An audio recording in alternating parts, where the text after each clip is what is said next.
Se viene la tormenta perfecta. Ganancias mixtas, tarifazos de Trump y un Bitcoin al límite. La historia que Wall Street no quiere que escuche.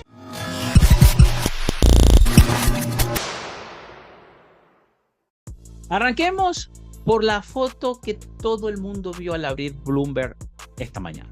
El S&P 500 estaba titubeando un 0.2% arriba, el Dow Jones apenas sumó 78 puntitos, el Nasdaq poniéndose algo cómodo en un 0.03%. Por sí solo, hubo una pequeña subida, hasta que las cruzas con el desfile de reportes trimestrales que provocó, bueno, esa corrección que vimos. McDonald's, sin embargo, sorprendió al alza, benditos combos de Minecraft, y se llevó un 4% como premio. Uber también festejó sacando de la galera un programa de recompras de $20.000 millones. Pero Disney, a pesar de ganar más de lo previsto, decepcionó en ingresos y se llevó un tirón de oreja del mercado. Supermicro, el héroe de la narrativa de la inteligencia artificial, pasó de rockstar a villano con sus ventas que no alcanzaron el hype y se desplomó. El mensaje detrás del tira y afloja corporativo es clarísimo. Hoy el accionista no compra promesas, sino resultados palpables.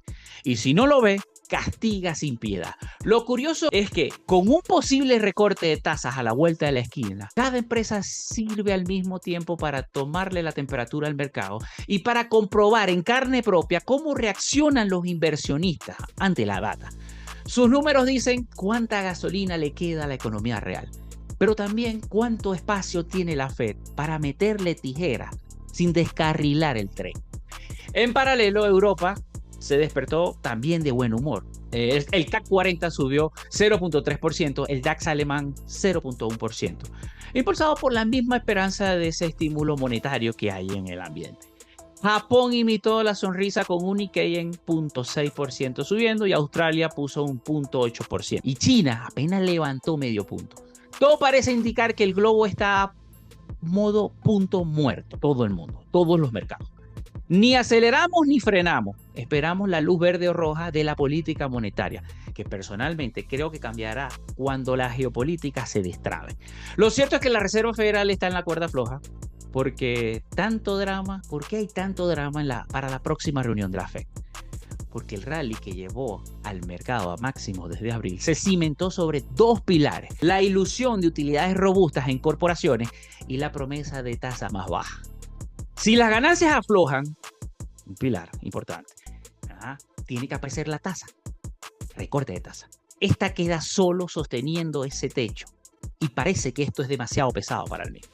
De ahí es que cada reporte Víctor refuerza la narrativa de que necesitamos un recorte ya.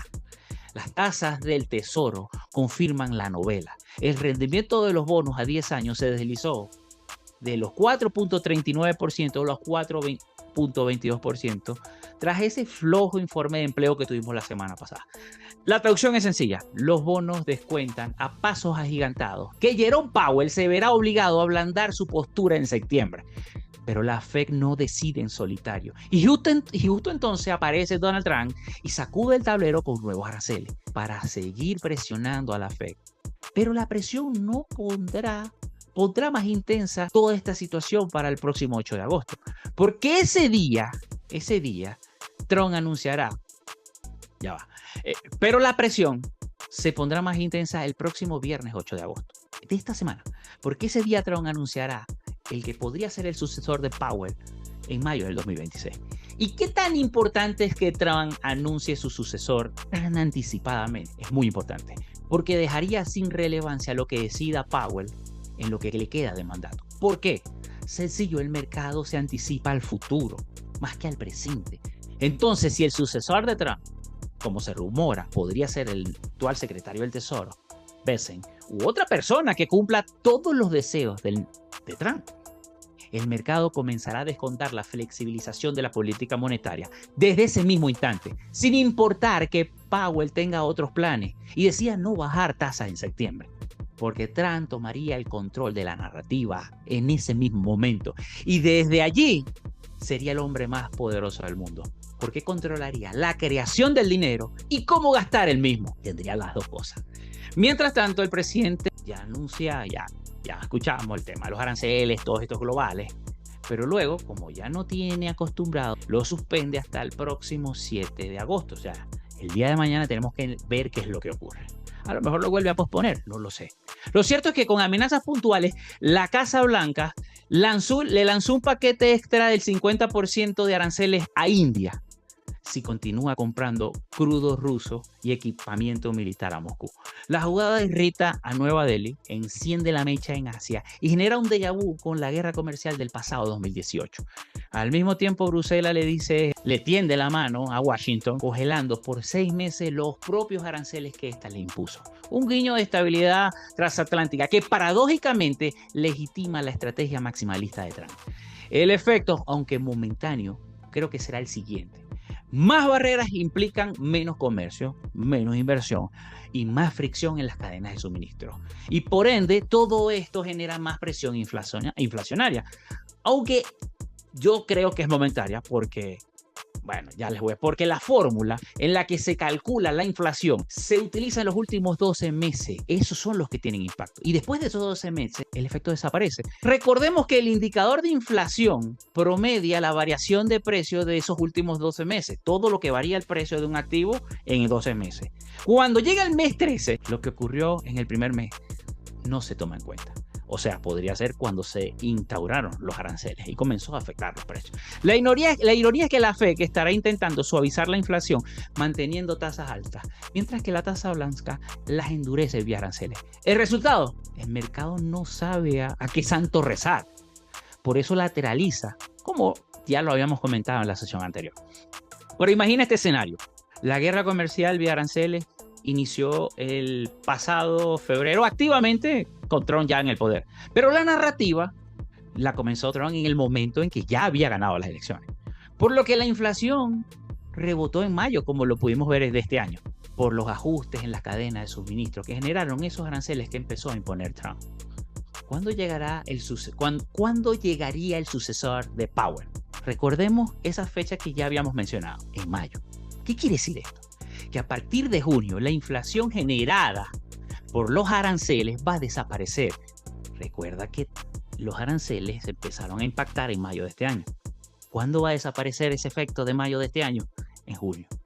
¿Y quién estaría en junio sentado en la presidencia de la Fed? El que Trump ponga. O sea, Trump va a dirigir la Fed. Todo se está correlacionando. Trump quedaría como el superhéroe y Powell como el villano de la película. Y no es que esto último sea mentira, porque Powell no es una joyita, pero tampoco es el responsable de la inflación. El hecho de que la inflación baje después que salga Powell no es por su salida, es sencillamente porque la ecuación del cálculo de la inflación así lo va a hacer. Si me preguntan a mí, creo que Powell le está preparando el terreno sin saber y haciéndole un gran favor a la administración Trump. Pero bueno, en fin, como ya sabemos, los aranceles son la gran piedra del zapato en este momento. Para las acciones, para Bitcoin, para absolutamente todo. Un dato que no podemos dejar pasar desapercibido fuera del mundo on-chain son las mesas OTC que apenas cuentan con 150.000 BTC en reserva. Cuando ese stock se agote, la demanda saltará a los exchanges y desatará el precio, lo que llamamos shock de la oferta. Si escucharon esto, ¿no? Esto es lo que explica el por qué están dilatando el crecimiento parabólico del mundo cripto. Quieren seguir sacudiendo manos débiles porque no queda mucho en las mesas OTC.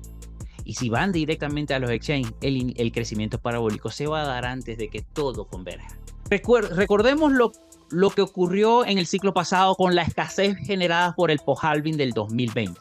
Yo recuerdo eso y te lo juro que sueño con que eso se vuelva a repetir. Pero esquinar a la oferta no garantiza un rally inmediato. Las mismas métricas muestran que los holders antiguos están soltando algunos millones. Recientemente soltaron 362 millones en ganancias en las últimas 24 horas. Y otros 93 millones vendieron sus monedas que venían holdeando de entre 1 a 2 años. Señal inequívoca de que el dolor reciente activó el instinto de tomar dinero a algunos holders. Así que el shock de oferta solo será una realidad si los holders no venden al mismo tiempo que las mesas OTC se quedan sin reserva. Mientras tanto, nuestro sueño de una alt season como pudimos notar, se vio afectada por la caída de Bitcoin por debajo de los $112,000, a pesar de que hoy ya está en 115. Eso arrastró a Ethereum, Solana y compañía. El índice Others, que es el que mide el de las altcoins, sacando a las fuertes que son Bitcoin y Ethereum, se desplomó 19% en los últimos 10 días. Sin embargo, la película se vuelve a cambiar de género. Un día más tarde de esto, las ballenas comenzaron a rotar dinero de Bitcoin a algunas altcoins. ¿Qué cambió para que eso ocurriera? Básicamente la expectativa de que la Fed recorte las tasas en septiembre, pues esta expectativa subió al 94% y eso reinyectó apetito por el riesgo. Poco, pero empezó la migración progresivamente. Además, los traders especulan con que si Bitcoin consolida el dinero huérfano, busque calor en tokens medianos que aún no han tocado máximos históricos. Aún así, las salidas netas de los ETF de Bitcoin y Ethereum revelan que buena parte del institucional todavía prefiere esperar desde la tribuna antes de meterse en activos de riesgo. Si algo le faltaba a esta drama, era una guerra de divisas. Y aquí es donde la trama se pone interesante y aparece la geopolítica. China lanzó en Hong Kong el primer fondo tokenizado en yuanes, un money market fund que promete rendimientos nativos y paridad 1 a 1 con el yuan. Regulación bajo la lupa de Hong Kong, no de China. Entendamos que Hong Kong es el libre mercado de China, que si bien es cierto no es China, viene siendo China, en pocas palabras. La lectura entre líneas es la siguiente. Pekín encontró un atajo para internacionalizar su moneda sin pasar por el embudo de los bancos corresponsables dominados por Estados Unidos. Recordemos que la ley Genius de Estados Unidos prohíbe a las stablecoins con rendimiento, dejando a USDT y a USS en terreno poco ventajoso si China decide llenar ese vacío. Y aquí es donde el yuan tokenizado puede capitalizar ese espacio y meterle mucha presión al dólar en la arena de las finanzas digitales. En un mundo donde los BRICS hablan de una moneda alternativa, esto puede dar un buen golpe en la mesa.